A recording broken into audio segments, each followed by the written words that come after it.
మనం జాగ్రత్తగా విని దాన్ని బట్టి నడుచుకుంటే అంతకన్నా ఎక్కువ ఇష్టమైంది. ఆయన మనకి ఇచ్చేటటువంటిది, మనతో ఉండేటటువంటి దేవుడు.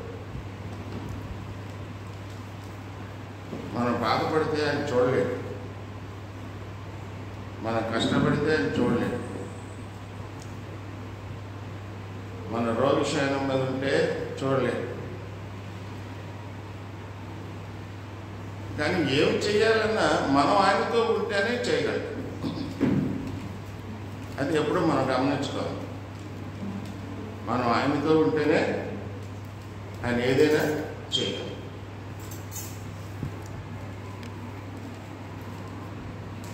ఆయన ఇచ్చే దేవుడే.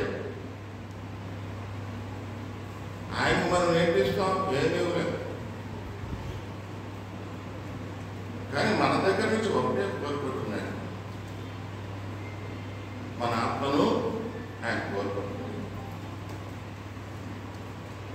ప్రియమైన వాళ్ళరా, నిన్నటి దినం ఆయన మనతో ఉంటాడు, మనం ఆయనతో ఉండాలి అని మనము వాక్యాన్ని చూసాం.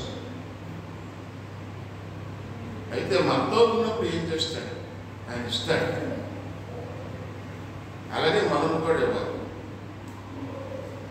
దేవునికి ఇచ్చేవారుగా ఉండాలి. మనం దేవుని దగ్గర పుచ్చుకునేవారుగా మనం ఉండాలి అని ఈ రాత్రి సమయంలో దేవుడు మనతో మాట్లాడటానికి ఇష్టపడుతున్నాడు. మాట్లాడేవాడు సర్వశక్తి గల దేవుడు కనుక మీరు చెవి యొక్క జాగ్రత్తగా వాక్యాన్ని విని దాన్ని గ్రహించగలరని నేను భావిస్తున్నాను, ప్రార్థిస్తున్నాను. సకల ఆశీర్వాదాలకు కారణభూతమైన దేవా, మీ మహాకృపను పెట్టి తండ్రి మమ్మల్ని అందరినీ పిలుచుకొని క్రీస్తు రక్షణలో ప్రభువా నేను నిత్య రాజ్యంలోకి వారసులుగా మమ్మల్ని అంగీకరించినందుకు మీకే వందనాలు. మాతో ఉన్నవాడా, మాలో ఉన్నవాడా, నీకే స్తోత్రం నాయన. మా బ్రతుకాలం అంతా మీ కృప, మీ క్షేమము మా వెంట వచ్చినట్టు మీ దీవులతో నింపి ప్రతి శోధన నుంచి మమ్మల్ని కాపాడి కీడిని తప్పించండి. మా పాపము మేము ఒప్పుకొని దాన్ని సరిదిద్దుకునే జ్ఞానములో శక్తిని కూడా మాకు అనుగ్రహించమని వేడుకొంచున్నాను. ఈరోజు నువ్వు మాకు ఇచ్చే దేవుడుగా ఉన్నావని, అలాగే మేము కూడా నీకు ఇవ్వాల్సినటువంటి వారంగా ఉన్నామని నీ వాక్యం ద్వారా కొన్ని విషయాలను నేను గమనించడానికి సిద్ధంగా ఉన్నాను. అయితే మాట్లాడే దేవుడు నేనా, బోధకుడు నీవే. నా నోటికి నీ బోధగా ఊదుకుని అయ్యా నీ వాక్కును నా నోట పరిపించమని, పలకబడుతున్నాను వాక్కు ప్రతి హృదయంలో నూరింతలుగా పరిపజేయమని యేసునామములో వేడుకొంచున్నాను తండ్రి. ఇచ్చి పుచ్చుకున్నట్టు ఎప్పుడైనా సరే మనం ఏదైనా పుచ్చుకున్నామంటే తిరిగిస్తాం. ఇచ్చి పుచ్చుకునట అనేటటువంటిదే సహవాసంలో ఉన్నటువంటి ఒక గొప్ప నియమం.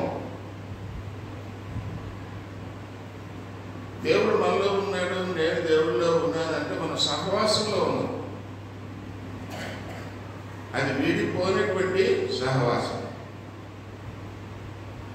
అటువంటి సహవాసంలో ఆయన మనకి ఏది అడిగినా ఇస్తాడు.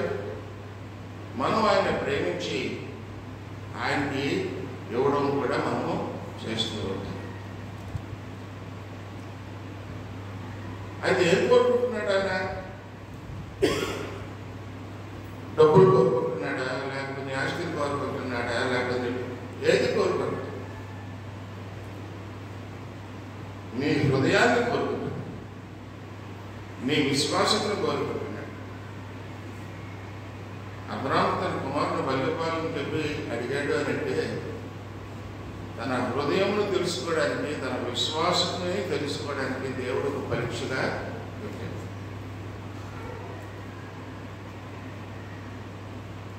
దేవుడు ఆ పరీక్ష పెట్టిన తర్వాత అబ్రహాము ఆ పరీక్షలో నెగ్గాడు కనుక విస్తారమైన దీవెనలతో నింపబడిన వాడే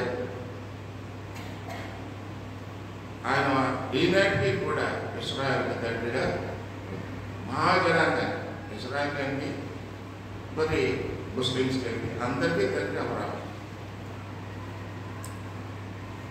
ప్రేమైన వార్తగా సామెతలు 23:36 అంటాడు, నా కుమారుడా నీ హృదయము నాకేమో, నా మాటములు నీ కనులకు ఇంపుగా ఉండనేమో. సామెతలు 23:26. నా కుమారుడా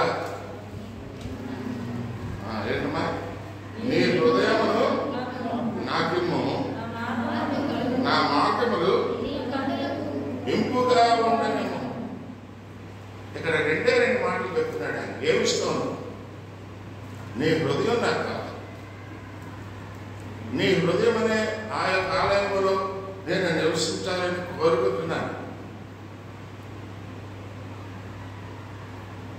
నన్ను నువ్వు అంగీకరించినట్లయితే నువ్వు ఇంకోటి ఏం చేయాలి అంటే, నా మార్గంలో నువ్వు నడవాలి, నా నీతి మార్గంలో నువ్వు నడవాలి, నా ఆజ్ఞను అనుసరించాలి, నా శాసనమును అనుసరించాలి. అప్పుడు నేను నీలో ఉంటాను, నువ్వు నాలో ఉంటావు. నువ్వేమడిగినా నేను ఇస్తాను. నువ్వు ఇచ్చే హృదయమే నాకు గొప్ప కానుక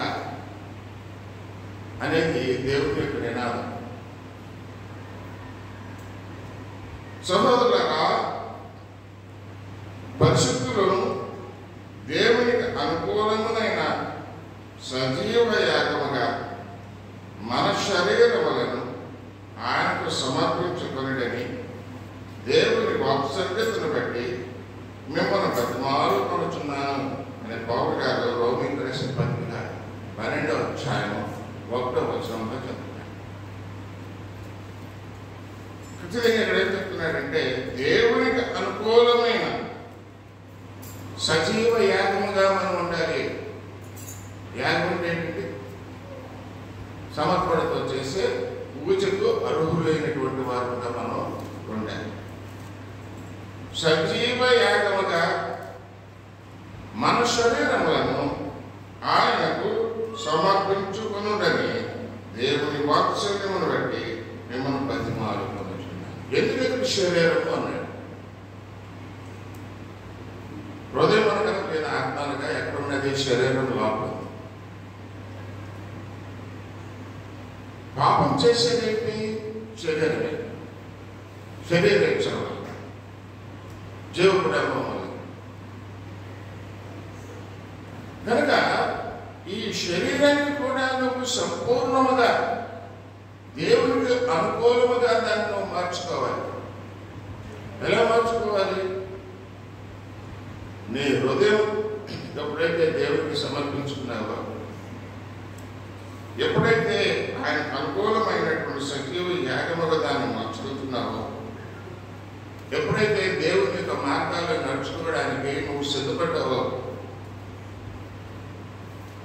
ప్రేమైన వారా, దేవుని వాత్సల్యం బట్టి మిమ్మల్ని బతిమాలుకొనుచున్నాను అని చెప్పి అపోస్తలుడైనటువంటి పౌలు గారు రోమియా సంఘానికి రాస్తున్నాడు. దేవునికి ఎందుకు మన సృష్టికర్త అయిన ఆయన లేకపోతే మనం లేవు. కానీ ఆధ్యాత్మికం చేసి పాపంలో దిగిపోయారు. మరణానికి పాత్రులమైపోయారు. ఇప్పుడు ఈ మరణానికి పాత్రుడైన వాడు దేవునికి దగ్గరగా ఉండలేడు, దేవుని రాజ్యానికి అర్హుడు కాడు. మరి ఇలాగా చెప్పేవాడు లేడు, నడిపించేవాడు లేడు, ఆదరించేవాడు లేడు. అందరూ మనుషులే. ఎవరికి ఇష్టం వచ్చినట్టు ఆయన వ్యవహరిస్తూ ఉంటారు. ఎవరి వ్యక్తిత్వం బట్టి వాళ్ళు పనులు చేసుకుంటూ పోతూ ఉంటారు. మాట్లాడడానికి అన్ని చక్కటి మాటలే మాట్లాడుతూ కానీ చేసే పనులన్నీ కూడా దేవుడికి వ్యతిరేకమైనటువంటి పనులు చేస్తుంది. కనుక మనిషికి ఏది మంచి ఏది చెడు అనే విచక్షణ జ్ఞానాన్ని కోల్పోయాడు. ఈ మంచి అంటే ఏమిటి, చెడు అంటే ఏమిటి, నేను మంచి చేస్తే ఏమవుతుంది, చెడు చేస్తే ఏమవుతుంది అన్న విషయాన్ని గమనించలేకపోతున్నాడు. ఇశ్రాయేలుకి దేవుడు అధిపతిగా ఉన్నాడు, కానీ ఇశ్రాయేలు దేవుణ్ణి చూడలేకపోతున్నాడు. మోషే దేవుడు చెప్పిన మాటలు వచ్చి ఆయన చెబుతున్నాడు. అది మోషే చెప్పిన మాటలుగానే తీసుకుంటున్నారు, కానీ దేవుని మాటలుగా వాళ్ళు తీసుకోవట్లేదు. అందుకే మోషే మీద సర్దుతూ ఉంటారు. ఇదిగో నేను ఉన్నవాడిని చెప్పిన దేవుడు మనల్ని నడిపిస్తున్నాడు రా అని అంటే, సరే నీ వెంటనే వస్తున్నాం కదా, నువ్వే దేవుడితో మాట్లాడు. అందుకే ఆ పరిశుద్ధ దేవాలయం దగ్గర కూడా మోషే ఒక్కడే లోపలికి వెళ్ళి పరిచర్య చేసేవాడు, కానీ వీళ్ళు బయట ఎక్కడో దూరంగా ఉండేవారు ఇశ్రాయేలు. ఎందుకంటే వారికి దేవుని మహిమను పొందే అవకాశం లేనటువంటి బిడ్డలుగా ఉన్నాయి. ఇప్పుడు క్రైస్తవంలో కూడా అలాగే ఉంది. దేవుని మహిమ కొరకు ప్రయాసపడేవారు చాలా కొద్దిమంది. అందుకే అంటాడు, పిలువబడిన వారు అనేక మంది, కానీ ఏర్పాటు చేయబడిన వారు చాలా కొద్ది మంది అంటాడు. ఎందుకు మాట వచ్చింది?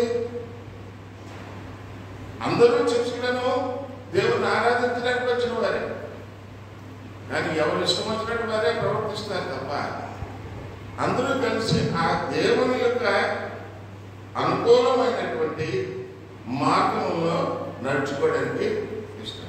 మార్గం ఒకటే, మనిషి ఒక మార్గం చెప్పడం లేదు. దేవుడు అందరికీ ఒకటే మార్గం. దైవ మార్గంలో ఏ మాత్రం తేడా ఉండదు. ఆయన ఆజ్ఞల్లో ఏమీ తేడా ఉండదు, ఆయన శాసనంలో ఏది తేడా ఉండదు, మార్పు అంతకన్నా ఉండదు.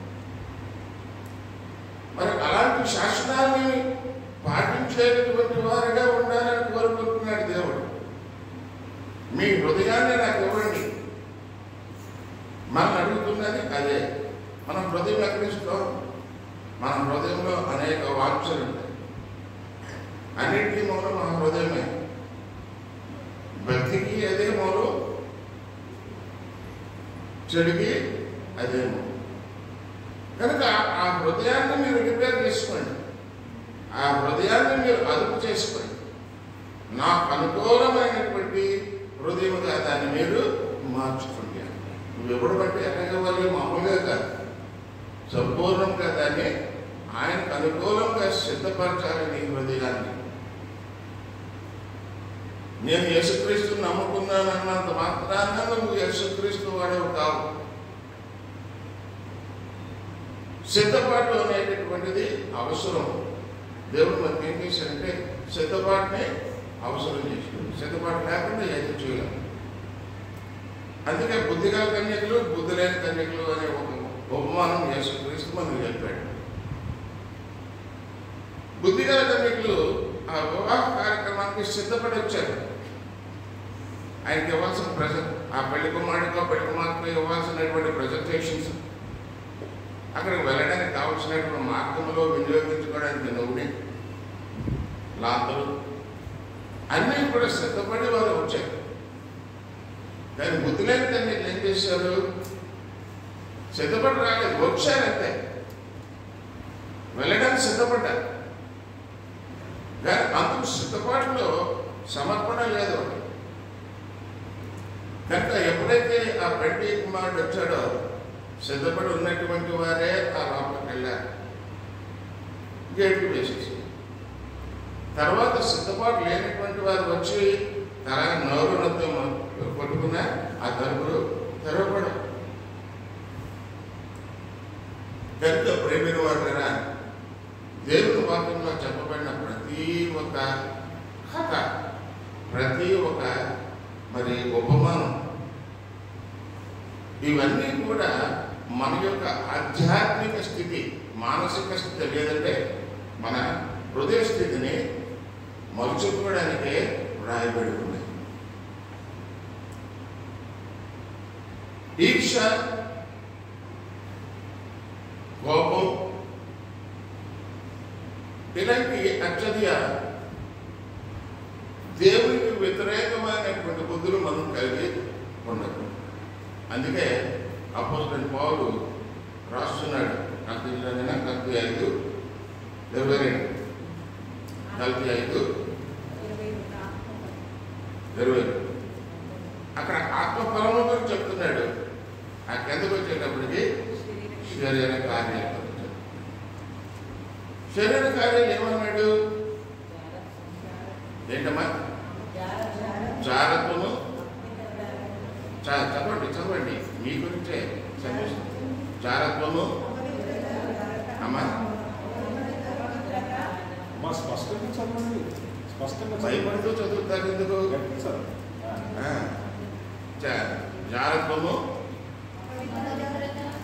అపవిత్రత, కాముకత్వము, విగ్రహారాధన, వ్యభిచారము, ద్వేషములు, కలహములు, మత్సరములు, క్రోధములు, కక్షలు, భేదములు, విమతములు, అసూయలు, మద్దతులు,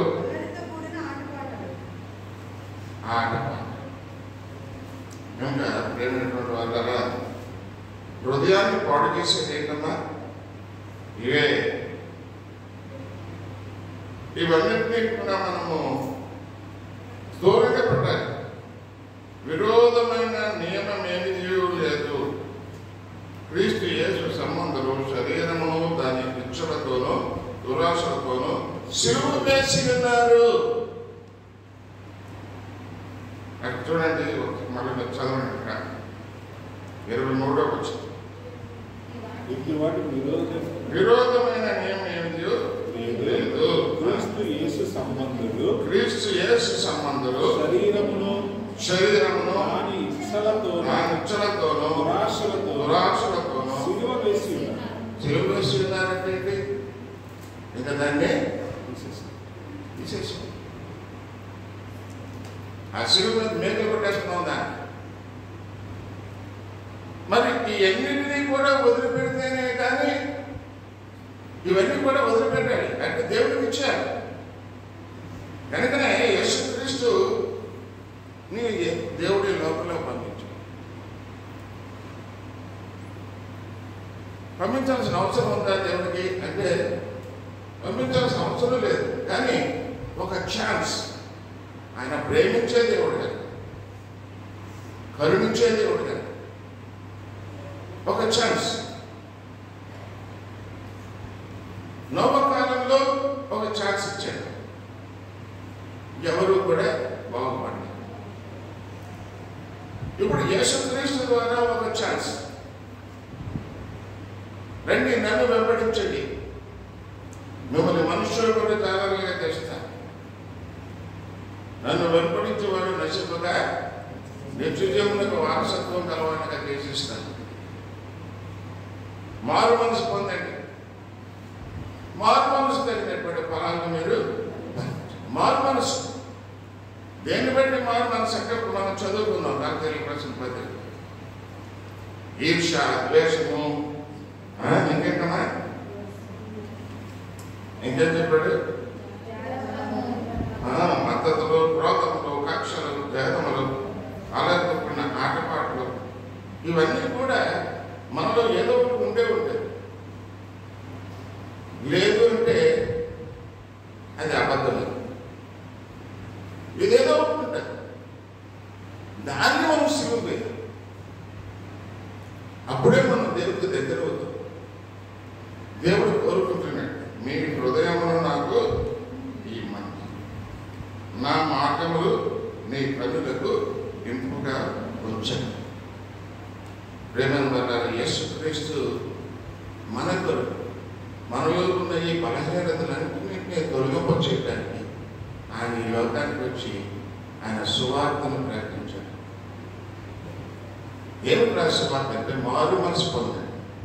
మీ మనసు మలినమైనటువంటి మనసు, అపవిత్రమైనటువంటి మనసు, చెడిపోయినటువంటి మనసు, దాన్ని మీరు బాగు చేసుకోండి. అప్పుడు మీరు దేవునికి దగ్గర అవుతారు, దేవుని రాజ్యానికి అర్హత సంపాదించుకుంటారు. నశించిపోవటానికి ఇష్టం లేదు, దేవతలు నశించిపోవటం దేవునికి ఇష్టం లేదు. అందరూ ఆ రక్షణలో ఆ నిత్య జీవుల వారసులుగా మారాలనే దేవుడు కోరుకుంటున్నాడు. కొరింథీయులకు 2వ పత్రికలో ఆ 8వ వచనంలో అపోస్తలుడైన పౌలు గారు చాలా మంచి మాట రాస్తున్నాడు. కొరింథీయులకు రాసిన 2వ పత్రిక 8వ అధ్యాయం 9వ వచనం. యేసుక్రీస్తు కృపను ఎరుగుదురు కదా. ఇక్కడ ఏమన్నాడండి? ఫస్ట్ ఆఫ్ ఆల్ దేవుడు నీతో ఉండాలన్నా, నువ్వు దేవుడితో ఉండాలన్నా, దేవుడు నీకు ఇవ్వాలన్నా, నువ్వు దేవుడికి ఇవ్వాలన్నా, నువ్వు మొట్టమొదటి ఏం చేసుకోవాలంటే యేసుక్రీస్తు యొక్క కృపను నువ్వు తెలుసుకోవాలి. కృప అంటే అర్హత లేని వారికి చూపించేటటువంటి ప్రేమ. ఆయన ప్రేమను చూపిస్తున్నాడు. నీ పాపములు నా పాపములు క్షమించడానికి, ఆయన రక్తంలో తుడిచివేయడానికి ఎందరు ఆయన అంగీకరించారో వారందరి కొరకు శిలువపై ఆయన రక్తం కార్చాడు, బలియాగముగా తన యొక్క ప్రాణాన్ని అర్పించాడు. ఆ ప్రాణం మనం ఏం చేస్తుంది? ఆ రక్తం మన విమోచనంలో. ఈ ప్రేమను గ్రహించేవా? ముందు క్రైస్తవుడికి వేసే మొట్టమొదటి ప్రశ్న అదే. క్రైస్తవుడా, క్రీస్తు ప్రేమను ముందు నువ్వు గ్రహించావా? క్రైస్తవుడిగా పిలవడానికి ముందు క్రీస్తు అనేటటువంటి వాడిని నువ్వు సంపూర్ణంగా అవగాహన చేసుకున్నావా? చాలా మంది అవగాహన చేసుకోలేదు. ఇది ఒక మతంగానే చూస్తున్నారు. క్రైస్తవులు కూడా ఇది ఒక మతం, నిజమే మతమే కాదని ఎవరంటే, కానీ మతాచరణ అనేటటువంటిది లేకుండా క్రీస్తు మతస్థుడిని అని చెప్పుకుంటున్నారు. కానీ దేవుడు అంగీకరించలేదు. ముందు నీకు క్రీస్తుని గురించి, ఆయన కృపణ గురించి ఎరుగుదువా? ఆయన ధనవంతుడై ఉండి మీరు తన దారిద్ర్యం వలన ధనవంతుడు కావాలని ఏ నిమిత్తం దరిద్రుడు. ఆయన ధనవంతుడై కూడా ఉండి దరిద్రుడిగా అయిపోయాడు. మీ నిమిత్తం అంటున్నాడు అపోస్తలుడైన పౌలు. నిజమే, మన పాప విముక్తి కొరకు ఆయన దరిద్రుడైపోయాడు. ఆయన శిక్ష అనుభవించాడు. మనం అనుభవించాల్సిన శిక్ష ఆయన మీద వేసుకున్నాడు. ఇది మనం గ్రహించాలి. ఈ దేవుడు ఇచ్చినటువంటి ధర్మశాస్త్రమును మన నుంచి ఆయన తొలగించేశాడు. ధర్మశాస్త్రాన్ని తొలగించేశాడు. మరి ఏమి చేయమన్నాడు? నీ హృదయాన్ని దేవుడు ఆయన మార్గాల్లో నువ్వు నడుచుకో, నీ శరీరేచ్ఛలన్నింటినీ కూడా వదిలిపెట్టు అని చెప్తున్నాడు. మీరు తన దారిద్ర్యం వలన ధనవంతులు కావాలని. అంటే ఏ ధనవంతులు? రూపాయలతోట, ఆస్తులతోట కాదు. ఎవడురా ధనవంతుడు అని అంటే పరలోక రాజ్యంలో ఇల్లు కట్టుకున్న వాడే ధనవంతుడు. ఎక్కడేదో ఇల్లు కట్టుకుంటున్నామో ఇదే ఏదో ఎంతకాలం చూస్తున్నామో అది చూడవు. ఏదో ఒక రోజు నేను వదిలిపెట్టి పోవాల్సిందే. ఏది శాశ్వతం కాదు. కానీ శాశ్వతమైనది ఏదంటే దేవుని రాజ్యంలో గృహం. ఆ గృహానికి నువ్వు అర్హత సంపాదించాలని అంటే మొట్టమొదటి ఏమంటున్నాడంటే, నువ్వు నాకు ఏమి ఇవ్వాల్సింది ఏమీ లేదు, కానీ నీ హృదయాన్ని నాకు ఇదిగో నేను మీకు బయలుపరిచినటువంటి నా మార్గంలో నువ్వు నడుచుకో, నీ కనులకు దాన్ని ఇంపుగా పెట్టుకో అని చెప్పి వాక్యం ద్వారా చెప్తున్నాడు. ప్రేమైన వాళ్ళరా, యెషయా 53వ అధ్యాయము 5వ వచనంలో యేసు క్రీస్తు కొరకు ఒక ప్రవచనం చెప్తున్నాడు. అసలు యేసుక్రీస్తు దేని గురించి పంపబడ్డాడు అన్న విషయాన్ని అక్కడ మనం గ్రహించగలం. చూడండి, యెషయా 53:5. మన అతిక్రమము క్రియలను బట్టి మన అతిక్రమ ఏమిటి? అతిక్రమ క్రియలు క్రమం లేనటువంటి క్రియలు. క్రమం లేనటువంటి క్రియలు ఏంటి? నీ హృదయాలోచనలను బట్టి నువ్వు పోతున్నావు జీవితం అంతా కూడా. నీ హృదయాలోచనలు ఎప్పుడూ ఒకలాగా ఉంటాయి. నీ మనసు అనేక విధాలుగా తొట్టిస్తూ ఉంటుంది. గడిపొడి ఇంకో గడిపి ఇంకోలాగా ఉంటుంది. స్థిరత్వం లేదు ఏమిటంటే మనిషిలోనూ మనసే, హృదయమే. స్థిరత్వం ఉండదు. గడికి మంచోడు అంటది, గడికి తింటుంది. గడికి గొప్పవాడు అంటది, గడికి నువ్వు అంటది. నీ మనసే నిన్ను తృణీకరిస్తూ ఉంటుంది. అటు విధంగా తొట్టిల్లుతున్నటువంటి ఈ మనసు నుంచి ఏముందంటే క్రమం లేనటువంటి క్రియలు ఉన్నాయి. ఆ క్రమం లేనటువంటి క్రియలు నేను పాపంలో పెంచుతున్నాను. ఆ క్రమం లేనటువంటి క్రియలు ఏం చేస్తున్నాయి? చెడులు చేయకూడనటువంటి మార్గంలోకి నడిపిస్తుంది, పాపంలోకి నడిపిస్తుంది. ఏదైనా చేసే ముందు పెద్దలు అంటారు, ఏం చెప్తారంటే ఒక 5-10 లెక్క పట్టానండి. ఎందుకు లెక్క పట్టారంటే ఈ 5-10 సెకండ్లలో నువ్వు చేసేది మంచో చెడో అది నీ హృదయమే నుంచి వస్తుంది. అది మంచి అనుకుంటే చేయి, చెడు అనుకుంటే మాని. అప్పుడు నువ్వు సరైనటువంటి మార్గంలో ఉంటావు. ఆలోచన లేకుండా, ముందు చూపు లేకుండా, ఇష్టానుసారంగా అతిక్రమంతో నీ జీవితాన్నే పొగడ చేసుకుంటున్నావు. జాగ్రత్త. అటువంటి అతిక్రమ క్రియలను బట్టి యేసుక్రీస్తు మన కొరకు గాయపరచబడ్డాడు. మన అతిక్రమం బట్టి. అతిక్రమం వల్ల వచ్చేదేంటి? పాపం వల్ల వచ్చేదేంటి?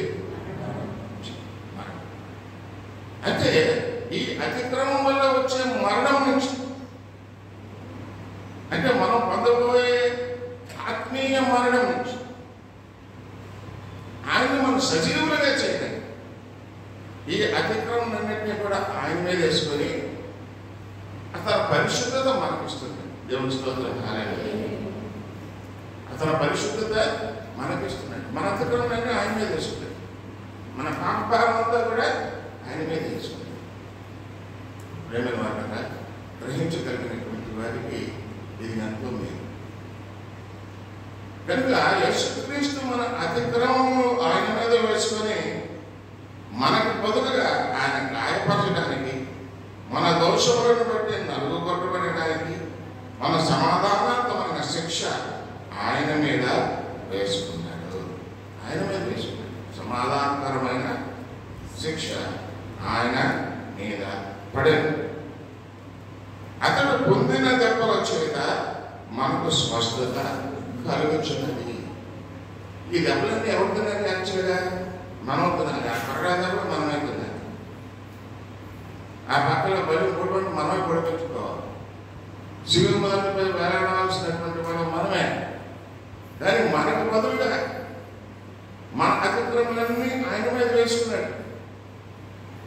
అదే ఆయన మనకు ఇవ్వబోయే ఒక గొప్ప ఆశీర్వాదం. నువ్వు బాధపడక్కర్లేదు.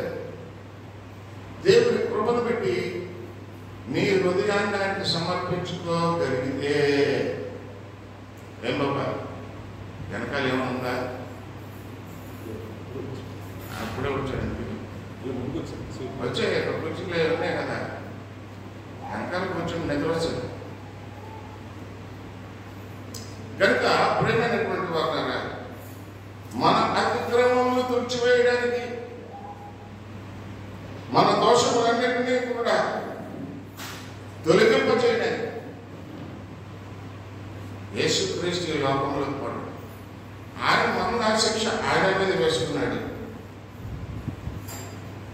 మనల్ని సమాధానం పరచడానికి సమాధానకరమైన శిక్ష. ఏమిటి సమాధానం? దేవునితో మమ్మల్ని సమాధానపరచడానికి మన శిక్ష ఆయన మీద వేసుకున్నాడు. అది దాని అర్థం. మరి దేవునితో మనం సమాధాన పడ్డామా? దేవుడు మనలోకి రావాలంటే మనం సమాధాన పడాలి. అయ్యా నేను పాపిని, అయ్యా నేను పాపిని. కనుక ఆ పాపమును క్షమింపబడాలి. కనుక ఆ క్రీస్తు నామమున నాకు క్షమాపణ అనుగ్రహించండి నాయన అని చెప్పి మనం బతిమలాడుకోవాలి. ప్రేమగా యోహాను రాసిన మొదటి పత్రికలో 3వ అధ్యాయం 5వ వచనంలో యోహాను గారు చెప్తున్నారు. యోహాను గారు యేసుక్రీస్తుతో చాలా క్లోజ్గా ఉన్నటువంటి వాడు, సోదరుడు. ఆయన రొమ్ము నడుపుతున్నటువంటి వాడు. అటువంటి యోహాను గారు చెప్తున్న మాట ఏంటంటే, పాపములను తీసివేయుటకై ఆయన ప్రత్యక్షమాయనని మీకు తెలియను. ఏంటంటే పాపము చెప్పండి అమ్మ. కృష్ణుని ఏం చెప్పాడు? పాపమును తీసివేయుటకై ఆయన ప్రత్యక్షమాయ వచ్చాడు, పుట్టాడు. మీకు తెలియదు ఆయన యందు పాపమేమీ, ఆయనలో పాపం లేదు. ప్రేమగా ఇది మనం దేవుని దగ్గర నుంచి పొందేది. మన పాపం ఆయన చేసు. ఆయన పాపం లేకపోయినా మన పాపం కొరకు ఆయన శిక్షణ వచ్చాడు. ఆయన చాలా దీనుడిగా మన కొరకు శాపగ్రస్తుడే, మన కొరకు శాపగ్రస్తుడు. అయితే ఇప్పుడు ఎందుకు అలా శాపగ్రస్తుడే అని అంటే, ఉచితముగా తన కృపను నీకు నాకు ఇవ్వడానికి, ఆయన యొక్క ప్రేమను మనం అనుభవంలోకి తీసుకోవడానికి, ఆయన యొక్క ప్రేమ మనం అనుభవించాలి. ఆ అనుభవం అనేటువంటిది లేనప్పుడు ఆ ప్రేమ అంటే ఏంటో మనకు తెలియదు. ప్రేమ అంటే ఏంటో అన్నీ నేనే అనుకొని మన మీద భారం వేసుకోవాలి. భారం ఆయన వహించడానికి సిద్ధపడి వచ్చినటువంటి వాడు ప్రతి విషయంలో కూడా ఆయన నీ యొక్క ప్రార్థన అంగీకరిస్తున్నాడు, నీ ప్రార్థన అంగీకరిస్తున్నాడు. కనుక ప్రేమైనటువంటి వాళ్ళు కదా, మనం ఎప్పుడు కూడా మనల్ని క్రీస్తు స్వరూపంలోకి మార్చుకోవాలి. క్రీస్తు స్వరూపంలోకి ఎప్పుడైతే మనం మార్చుకుంటామో ఆ క్రీస్తే మన బాధ్యతను తీసుకునేవాడుగా ఉంటాడు.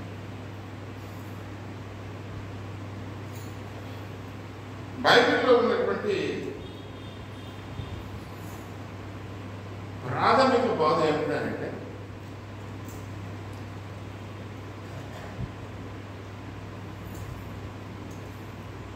సాక్రిఫిషియల్ జనరాసిటీ అంట. సాక్రిఫిషియల్ జనరాసిటీ అంటే, సాక్రిఫైసింగ్ అంటే త్యాగపూర్వకమైనటువంటి ఆయన కాదు, జనరాసిటీ ఆయన యొక్క గుణగణాలు. జనరాసిటీ అంటే దట్ ఈస్ ఇన్ జనరల్ ఆయన యొక్క బిహేవియర్. క్రీస్తు యొక్క జనరల్ బిహేవియర్ లేదా ఆ సాక్రిఫిషియల్ అంటే ఏమో త్యాగపూర్వకమైనటువంటి ఆయన గుణగణాన్ని బైబిల్ మనకు చాలా క్షుణ్ణంగా బోధిస్తుంది, చాలా క్షుణ్ణంగా బోధిస్తుంది. ఆ క్షుణ్ణంగా బోధిస్తున్నటువంటి ఆ వాక్యాలు మనం చదువుతూ ఉంటే అప్పుడు మనలో క్రీస్తు యొక్క ప్రేమ పెరుగుతుంది. క్రీస్తు యొక్క ప్రేమ పెరుగుతుంది. జనరాసిటీ అంటే దాతృత్వము. జనరాసిటీ అంటే దాతృత్వం అంటే a person who freely gives away. ఉచితంగా ఇచ్చేటటువంటిది దాతృత్వం కలిగినటువంటిది. కనుక ఉచితంగా ఇస్తున్నాడు కదా అని ఉచితంగా పుచ్చుకుంటున్నాం, కానీ తిరిగి మనం ఇవ్వాల్సింది ఇస్తున్నామా? మనం ఆయన గురించి అట్లీస్ట్ ఆయన ప్రేమ గురించి తెలుసుకోవాలి. అది కూడా మనం తెలుసుకోవాలి. తెలుసుకుంటే మనం దాని గురించి భయపడతాం. అహర్నిశలు తాతాను మనం శోధించడానికి మనం పక్కనే ఉంటాం. ఇందులో ఏదే అనుమానం లేదు. సాతాన్ని జయించడానికి ఏం కావాలి? దేవుని వాక్యమే కావాలి. ఆ దేవుని వాక్యాన్ని మనం అర్థం చేసుకోగలిగితే, దేవుని మాటను మనం అర్థం చేసుకోగలిగితే, దేవుడు మనకు ఇచ్చినటువంటి ఆదిత్య దేవుడు మనం తెలుసుకోగలిగితే, మనం తప్పకుండా మన హృదయంలో కలిగేటటువంటి శోధనని జయించగలం. ప్రేమగా ఆయన్ని ఆరాధించడంలోనూ, దేవుని ఇంటి పనులన్నింటిలో కూడా పాత్రలుగా ఉండటం మనం చూసుకున్నాడు. దేవుడు ఏమిటి మనం చేయాల్సింది ఏంటంటే దేవునికి ఆరాధించడం. ఆరాధన ఎప్పుడు వస్తుంది? సమర్పణలోనే వస్తుంది. సమర్పణ లేకుండా ఆరాధన అనేటటువంటిది ఉండదు.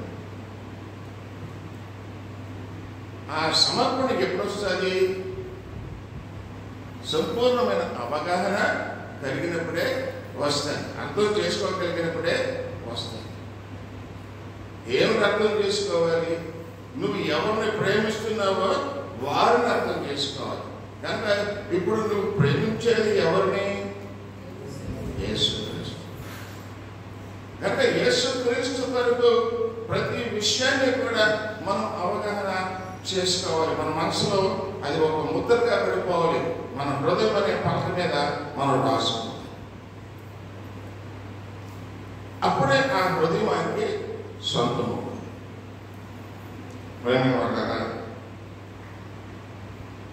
ఆ క్రీస్తు మీద మనము పూర్తిగా ఒక విశ్వాసం ఉంచాం. ఏ దేవుడైతే మనల్ని రక్షిస్తానని ఈ లోకంలోకి వచ్చి మన కొరకు పర్యాగముగా తన దాతృత్వం ద్వారా ఆయన దీనుడికి మనకు రావాల్సినటువంటి ఆ యొక్క మరి శిక్షను ఆయన మీద వేసుకున్నాడు. అది మనం గ్రహించాలి. అందుకే ఈస్టర్ని చాలా పవిత్రంగా ఆరాధిస్తారు అందరూ కూడా. ఎందుకు ఆరాధిస్తారు అంటే ఆ బలియాగమే ఈనాడు మనకు విమోచన. మన పాపముల నిమిత్తము బలి అయినటువంటి యేసుక్రీస్తు. ప్రేమగా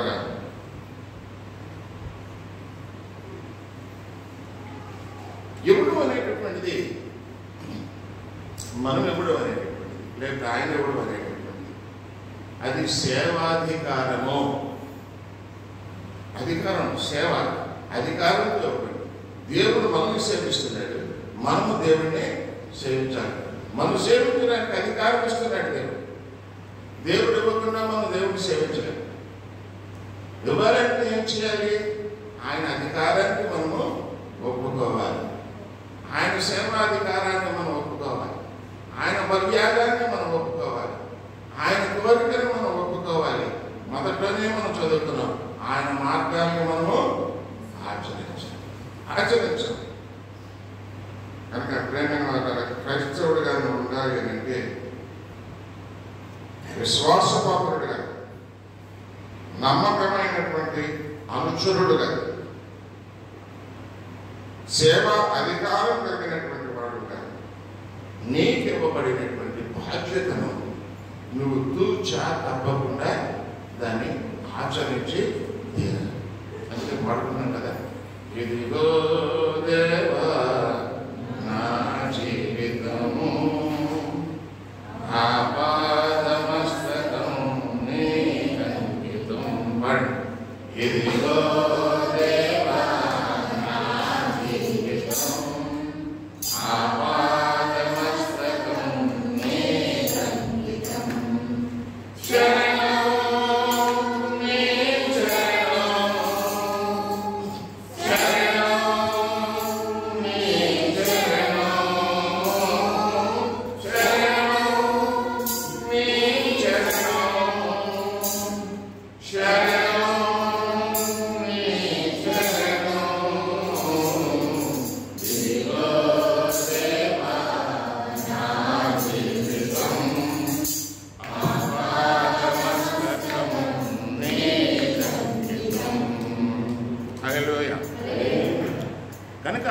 క్రైస్తవ జీవితంలో ఇవ్వడం అనేది ఆధిక్యత. క్రైస్తవ జీవితంలో ఏంటంటే ఇవ్వడం అనేటటువంటిది ఒక ఆధిక్యత. ఆ ఇవ్వడం అనేది మనం నేర్చుకోకపోతే దేవుడు ఏమిస్తున్నాడో దాన్ని మనం గుర్తించలేము. దేవుడు ఏమిస్తున్నాడో నువ్వు గుర్తించగలిగినప్పుడు నువ్వు దేవుడికి ఏమివ్వాలి అనేటటువంటి ఆధిక్యతను నువ్వు కలిగి ఉంటావు. ప్రేమ వల్ల ఇవ్వడం అనేటటువంటి అది చాలా ఆనందకరమైనటువంటి ఇవ్వడం. ఏమిస్తావు దేవుడికి? ఎంతవరకు మనం చెప్తున్నాం కదా, ఏమిస్తావు దేవుడికి? నీ హృదయాన్ని ఇవ్వాలి. ఆ హృదయాన్ని ఇవ్వగలిగితే సమస్తం ఇచ్చినట్టే. నువ్వు దేవుడికి కానిపిస్తున్నావంటే నీ హృదయంలో నీ ప్రేరణ పెట్టే ఇస్తావు. ప్రేరణ లేకపోతే ఏమీ లేదు. నాస్త వస్తే వేస్తూ ఉంటుంది వేరే సంగతి. కానీ ప్రేరణతో వేసినటువంటిది అది కొద్ది అయినా అది దేవునికి ఇంపైనటువంటి కానుక. కనుక అనిష్టంతోనూ అసమ్మతితోనూ ఏది కూడా దేవునికి ఇవ్వకూడదు. అనిష్టత అంటే నిష్ట లేనటువంటి కానుక. నిష్ట అనేటటువంటిది ఏంటి? నిష్ట ఎప్పుడు వస్తుంది? మీ అందరూ అర్థం తెలుసా? నిష్ట అంటే అర్థం తెలుసా?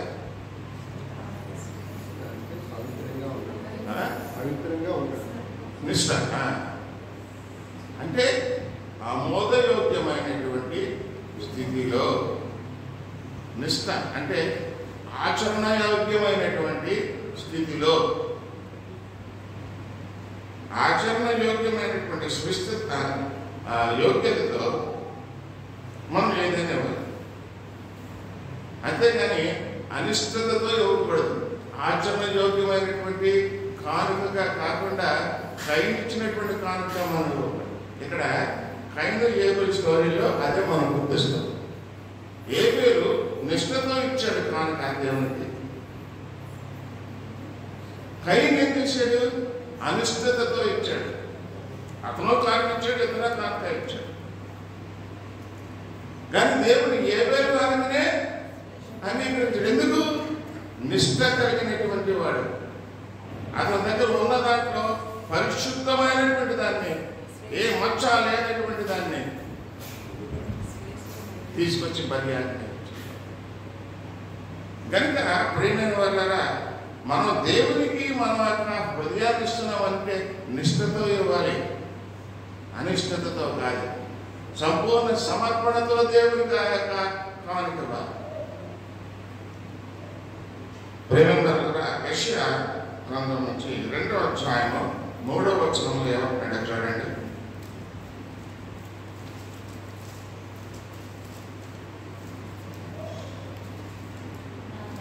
ఆ కాలం ముందు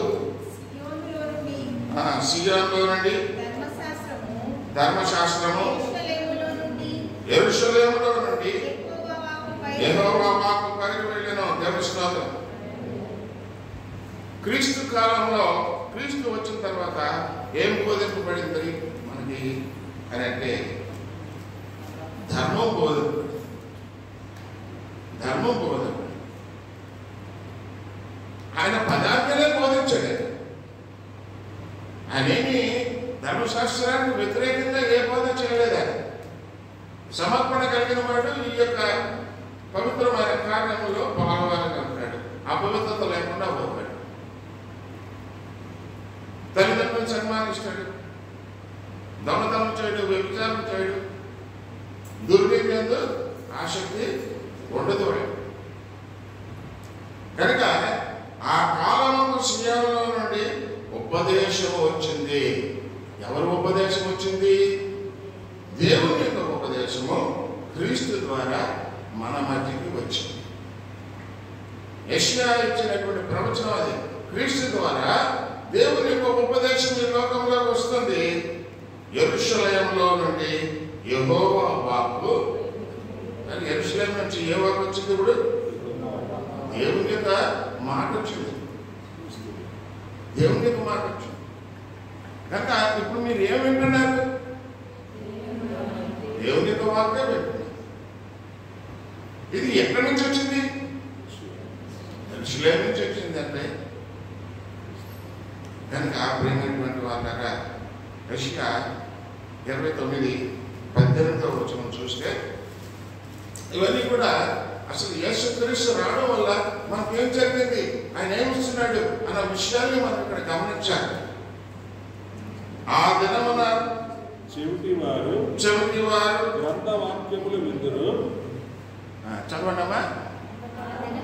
ఆ దినమున చెవిటి వారు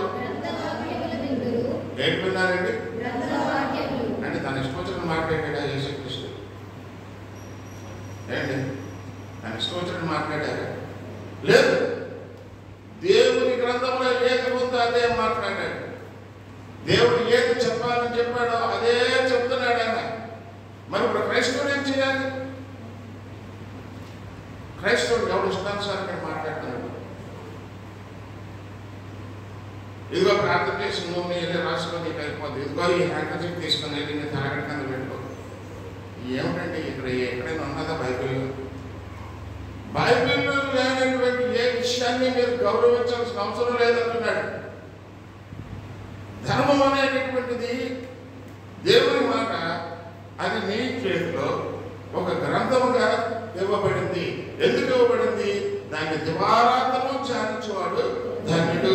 దీన్ని ధ్యానం చేయండి, మిమ్మల్ని దీవిస్తాడు.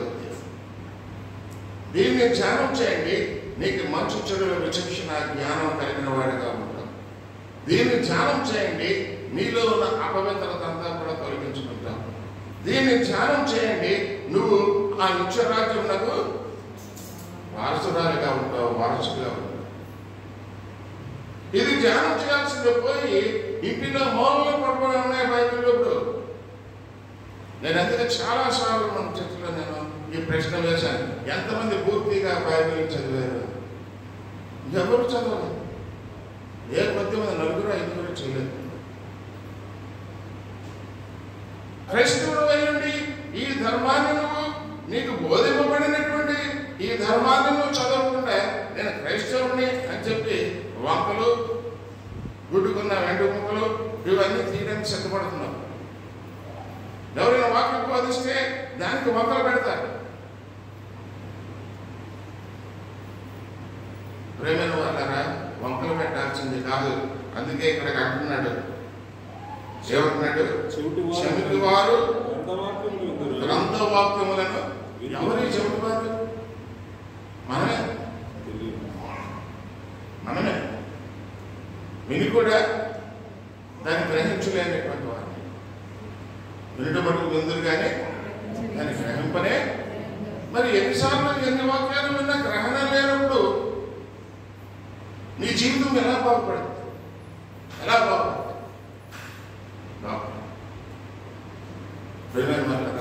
అనుభవ జ్ఞానం అనేటటువంటిది చాలా అవసరం క్రైస్తవులకు.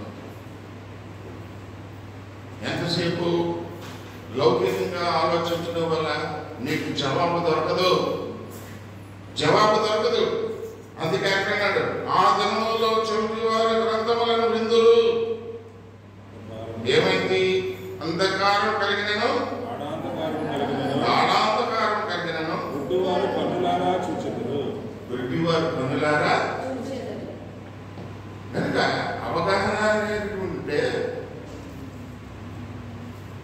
మనకి సత్యమేమిటో అసత్యమేమిటో తప్పనిసరిగా తెలుస్తుంది. సత్యమేమిటో అసత్యమేమిటో తెలియకుండా మనం తీర్పులు తీర్చకూడదు. కనుకనే ఈ ప్రభువు యెహోవా ఆత్మ నా మీదకి వచ్చినది 61వ అధ్యాయం 1వ వచనం అంటున్నాడు. ప్రభువు ఆత్మ నా మీదకి వచ్చింది. కనుక దేవుని ఆత్మ నీ మీదకి రావాలి. దేవుని ఆత్మ నీ మీదకి నా మీదకి రాకుండా నువ్వు ఆయన వాడవు కాలేవు, ఆయన నీ వాడు కాదు. ఆయన నీకు ఇవ్వడానికి ఆయనకు అధికారం లేదు. నువ్వు ఆయనకి ఇచ్చిన పుచ్చుకునే అధికారం కూడా ఆయన ఇవ్వాలన్నా ఆయన తిరిగి పుచ్చుకోవాలన్నా ఇరువురు మధ్యన సంధి అయినటువంటి యేసుక్రీస్తు ఉండాలి. యేసుక్రీస్తు నామమున మన పాపములన్నీ కూడా క్షమింపబడాలి. అదికే కదా యేసుక్రీస్తు వచ్చాడు. ఇందాక మనం చదువుకున్నాం కదా. ఎక్కడ చదువుకున్నాం? రెండో అధ్యాయం 2:3. అది కాదు, యెషయా గ్రంథం అండి. యెషయా గ్రంథం నుంచి మనం చదువుకున్నాం. యెషయా 53:5. మన అతిక్రమమును బట్టి ఆయన నలుగుబడి అతడు గాయముల వల్ల మన దోషములను బట్టి నలుగుపట్టబడ్డాడు. మన సమాధానవంతమైన శిక్ష ఆయన మీద పడింది. అతడు పొందిన గర్భము చేత మన స్వస్థత కలుగుతుంది. కనుక ప్రేమైన వాళ్ళరా, ఈ రాజస్వార్త ప్రకటించడానికి దేవుడి లోకంలో యేసుక్రీస్తు లోకానికి వచ్చాడు. ఏ రాజస్వార్త? ఏ రాజస్వార్త చెప్పాలమ్మా? మీరు మౌనంగా ఉంటారుగా. మనం ఒకరోజు అర్థం చేసుకోవాలంటే మీ దగ్గర నుంచి కూడా స్పందన రావాలి. మీ స్పందన లేకుండా అలా ఉన్నారు అని అంటే మీకు ఏది అర్థం కాలేదని. మాట్లాడకుండా ఒకరు ఉన్నాడంటే అడిగి చూడండి అన్నాడు. మరి ఏమి అర్థం కాలేదు, అడేం మాట్లాడుతుంది కదా. అలాగే మీరేమీ మాట్లాడకుండా ఉంటే మీరు ఆ చెవుడు వాళ్ళతో ఒకటిగా నేను ఎంచుకోవాలి. విన్నవారు విన్నట్టుగా జాగ్రత్తగా దాన్ని రిసీవ్ చేసుకునే మనసు ముందు నీకు ఉండాలి. ఇక్కడ వచ్చి కూర్చున్నావనంటే ఏదో దేవుడు నన్ను దీవిస్తాడు అనుకుని నువ్వు రావద్దు. నువ్వు వచ్చి కూర్చున్నంత మాత్రాన దేవుడు మిమ్మల్ని దీవించడు. ఆ దీవెనలు మీరు పొందలేదు. ఆయన వాక్యానుసారముగా మీ హృదయాన్ని సమర్పించగలిగినప్పుడు, ఆయన మన కొరకు చేసినటువంటి త్యాగాన్ని నువ్వు గుర్తించగలిగినప్పుడు, మీ పాపములు ఒప్పుకొని మీ బలహీనతలన్నీ కూడా ఆయన పాదాల ముందు పెట్టినప్పుడు ఇరుపక్షాల ఇచ్చిపుచ్చుకోవడం జరుగుతుంది. ఇచ్చిపుచ్చుకోవడం, ఆ ఇచ్చిపుచ్చుకోవడంలోనే దేవుడు ఆఖరిగా మీకు ఏం చెప్తున్నాడంటే, ప్రేమ ఒక ఈ మత్తయి సువార్త 24వ అధ్యాయము 24వ వచనాన్ని మనం చూద్దాం. మరియు మత్తయి సువార్త 24:24 మరియు ఈ రాజ్య సువార్త సకల జనులకు సాక్షాత్తమై లోకమంతటా ప్రకటింపబడును, తరువాత అంతము. అంటే ఒకరోజు ఈ భూమి అంతా కూడా కనుమరుగైపోతుంది. కనుక మరి నువ్వెక్కడికి పోవాలి అనేది నువ్వు నిర్ణయం చేసుకోవాలి. కనుక యేసుక్రీస్తు ద్వారా దేవుని యొక్క రాజ్యస్వార్త మనకు ఇప్పుడు ప్రకటింపబడింది. ఆ ప్రకటింపబడినటువంటి రాజ్యస్వార్తను నువ్వు అంగీకరించి నీ హృదయాన్ని ఎప్పుడైతే మార్చుకున్నావో, ఎప్పుడైతే నీ జీవితాన్ని మార్చుకున్నావో, అప్పుడు దేవుడు నేను అంగీకరించి ఆ క్రీస్తు ద్వారా ఏం చేస్తున్నాడు అంటే ఆయన నిన్ను ఆ యొక్క పర్వత రాజ్యంలోకి, ఆ రాజ్యానికి వారసుగా అందించాడు. అందుకే యోహాను సువార్త 14వ అధ్యాయం ఇలా అంటాడు, మొదట్లోనే అంటాడు, నా తండ్రి యొక్క అనేక నివాసములు కలవు, లేని నేను మీతో ఇదిగో మీకు ముందుగా మీకు స్థలం ఏర్పాటు చేయడానికి నేను వెళుతున్నాను. నేను తిరిగి వస్తాను. నేనున్న చోట మీరు ఉండినట్లు మిమ్మల్ని తీసుకొని వెళ్తాను. ఎవరిని తీసుకుని వెళ్తాడు? ఎందుకు తీసుకెళ్తాడు?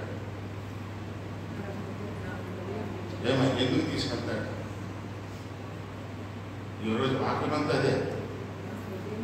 ఎందుకు తీసుకెళ్తాడు?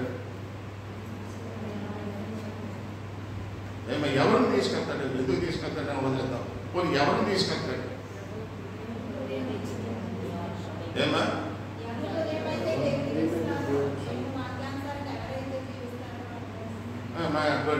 దేవుడి వాక్యానుసారంగా ధర్మశాస్త్రం అనుసరించి నడుచుకున్న వారిని ఆయన తీసుకెళ్తాడు.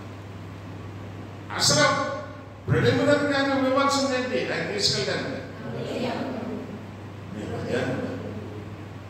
ఎప్పుడైతే నీ హృదయాన్ని సంపూర్ణంగా సమర్పించుకుంటావో ఆయన నువ్వు ప్రేమిస్తావు, ఆయన నిన్ను ప్రేమిస్తాడు, ఆయన నీకు ఇస్తాడు, నువ్వు ఆయనకి ఇస్తావు. కనుక సంపూర్ణ హృదయంతో దేవుని ప్రేమించు. ఈ యోగులు 2వ అధ్యాయం 12వ వచనంలో చెప్తాడు,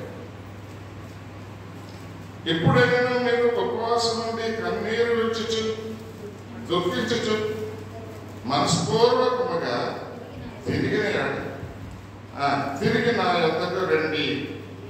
ఇది యెహోవా వాక్కు. ఎప్పుడైనా మీరు ఉపవాసం నుండి కన్నీరు విడుచుచు దుఃఖించుచు మనస్పూర్వకముగా తిరిగి నా యొద్దకు రండి. కానీ ఎలా రమ్మంటున్నాడు? ఎలా రమ్మంటున్నాడు? ఏమా? మనస్పూర్వకంగా ఉపవాసం ఉంది, కన్నీరు విడుచుచు దుఃఖపడుతూ. దేని గురించి కన్నీరు విడించాలి? దేని గురించి దుఃఖించాలి? ఒక పాట, పాపిని యేసు ప్రభు, నే పాపిని యేసు ప్రభు, పాపిని యేసు ప్రభు, నే పాపిని యేసు ప్రభు, నీ రక్తము ధారలతో నన్ను కడుగుము యేసు ప్రభు. ఆ రక్తధారంలో మన పాపములన్నీ కడిగి వేయబడాలని యేసులు మనపై నా కొరకు ఆయన ధీరుడై ఒక కురూపి అయి బాధపడ్డాడు. ఆ యొక్క శిక్షను మనం ఒకసారి నెమరు వేసుకోవాలి. అది నేను పడాల్సిన శిక్ష, ఆయన కాదు. నేను పడాల్సిన శిక్ష. అందుకే కన్నీరు విడుచుచు దుఃఖించుచు మనస్పూర్వకముగా తిరిగి నా యొద్దకు రండి అని దేవుడు చెప్తున్నాడు. ప్రియమైన వాళ్ళారా, నీకు నిజంగా దేవుడి దగ్గర నుంచి ఏమన్నా కావాలి అని అనుకుంటే ఆయన శాసనాన్ని, ఆయన ఆజ్ఞల్ని, ఆయన వాక్యాన్ని, ఆయన చేసినటువంటి మరి గొప్ప త్యాగాన్ని నీ మనసున పెట్టి దుఃఖిస్తూ ఉపవాసం కన్నీరు కాల్చు. ఇదిగో ప్రభువా, నా హృదయాన్ని ఇచ్చింది, నన్ను మర్చిపోవద్దు.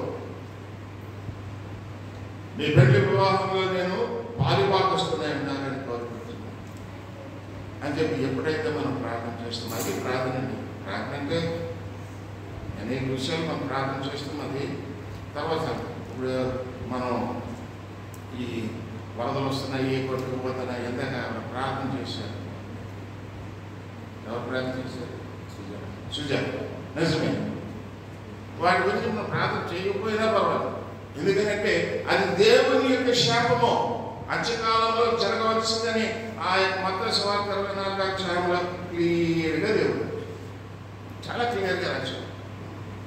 భూకంపాలు, ప్రకృతి వైపరీత్యాలు, మోసాలు, రకరకాల యుద్ధాలు. ఎక్కడ చూసినప్పుడు యుద్ధమే కదండి. ఏదో ఇప్పుడు 50 దేశాలు అంటే అరబ్ దేశాలు ఇస్రాయేల్ మీద యుద్ధం ప్రకటించడం రెడీ ఉంది. అది ఎప్పుడు పక్కుమంటదో మనకు తెలియదు. అది కానీ పక్కుమన్నదంటే 3వ ప్రపంచ యుద్ధం రావాల్సిందే. ఇప్పుడు ఇంకో విషయం మనం చూసుకోవాల్సింది ఏంటంటే, ఇంకో పక్కన ఒకప్పుడు పెద్ద విరుద్ధమైనటువంటి రష్యా, చైనా ఒకటైంది.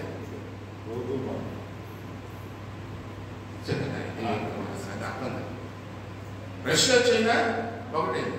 ఇప్పుడు ఇండియా ఏం చేసింది? రష్యా, చైనా ఎప్పుడైతే అయిందో నాకు చంకదింది. మన బుద్ధి అది కదా. ఇప్పుడు రాజ్యాలు ఎవరు బలవంతుంది ఇవన్నీ చూసుకుంటున్నారు. ఎందుకు చూసుకుంటున్నారు? ఇప్పుడు ఆ యుద్ధం మానే ప్రభు అని అంటే మానేస్తాడు దేవుడు? తొలగిస్తాడా? ఏది జరగవలసిందో అది జరుగుతూనే ఉంటుంది. దాని గురించి కాదు. తీరా యుద్ధం వచ్చి అంతం వచ్చినప్పుడు నువ్వు ఎక్కడ ఉంటావు అనేదే జాగ్రత్తగా చూసుకో. అంతవరకు సహించేవాడు ధన్యుడు అన్నాడు. నా నిమిత్తం నువ్వు హింసింపబడినప్పుడు, దూషింపబడినప్పుడు మీ మీద చెడ్డ మాటల్లా పలుకుబడినప్పుడు మీరు సంతోషించి ఆనందించండి, పరలోకమందు మీ ఫలము అధికము. కనుక ఇప్పుడు ఎక్కడ నువ్వు చేరాలి? నువ్వు ప్రార్థన చేయవచ్చు, ఇవన్నీ శాంతపు చేయండి అయినా ఎందుకు శాంతపు చేయాలి? ప్రార్థన చేయడం తప్పులేదు, కానీ దేవుని యొక్క శాపమాన సంగతి మనకు ఆల్రెడీ తెలిసిపోతుంది కదా. ఇప్పుడు నువ్వేం చేయాలి? అయ్యో దేవుడు వచ్చే టైం అయిపోయింది, క్రీస్తు వచ్చే టైం వచ్చేసింది, వాక్యంలో ఉన్న ప్రతిదీ జరుగుతుంది. హృదయార్పణ, నా హృదయార్పణ లేకపోతే నేను నశించిపోతాను. ఇదిగో తండ్రి, నా హృదయాన్ని సమర్పించుకున్నాను, నన్ను నీ రాజ్యంలో గుర్తు చేసుకో. నా పాపం యేసుక్రీస్తు రక్తంలో తుడిచిపోయిన ఆయన, నా అతిక్రమణన్నింటినీ కూడా తుడిచిపోయిన నీ వాక్యమే నాకు సత్యము. నీ వాక్యానుసరణంగా నా జీవితాన్ని మర్చుకుంటాను. నాకు నీ శక్తిని, నీ బలను నాకు అనుగ్రహించు, నీ దేవుని నాకు అనుగ్రహించు అని మనం ప్రార్థన చేయాలనుకునే వాళ్ళరా? లేకపోతే అంత తర్వాత మనం ఎక్కడుంటాం అనేది మన మనసును అడిగితే చెప్పేసారు. మనం ఎక్కడో జడ్జిమెంట్ వరకు వెయిట్ చేయాల్సిన అవసరం లేదు. ఇక్కడే మన హృదయాన్ని, నేను ఎక్కడుంటాను ఒక దేవుని యొక్క తీర్పు వస్తే అంటే మన మనసు చెప్పేది, నువ్వు పరలోకరాజ్యంలో ఉంటావు, నాకు నీ మనసు ఎప్పుడైతే చెప్పిందో నీ మనసుకు విరుద్ధంగా వెళ్ళదు. ఒకవేళ నీ మనసుకు నరకానికి పోతావని చెప్పింది అనుకోండి, పశ్చాత్తాపం. నీ హృదయాన్ని దేవునికి సమర్పించుకో, మారు మనసు పొందు, మారు మనసు తగిన ఫలాలను నువ్వు భరించు. దేవుడు నీకు ఇవ్వడానికి సిద్ధపడ్డాడు, నువ్వు దేవునికి ఇవ్వడానికి సిద్ధపడ్డాడు. ఇరుపక్షాల నుంచి ఇచ్చిపుచ్చుకుంటేనే కలగక శాంతి, సమాధానం, ఆనందం. కనుక ప్రేమైన వాళ్ళ మనం అందరం కూడా జాగ్రత్త పడాలి. దేవునికి ఎవడో నేర్చుకోవాలి. ఏంటి ఇస్తారంటే కానుకలు ఇవ్వాలని చాలా విషయాలు చెప్తారు. కానుకల సంగతి ఆలోచించండి. అసలు నీ హృదయాన్నే కానుకగా దేవుడు కోరుకుంటుంది. ఆ హృదయాన్నే నువ్వు సమర్పించు. ఆ సమర్పణ లేకపోతే మనం నశించుకోవాలి.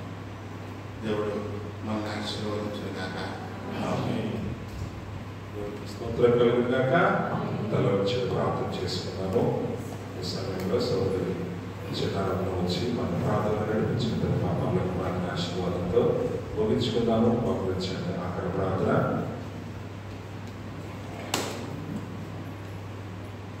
చేసుకుంటాం.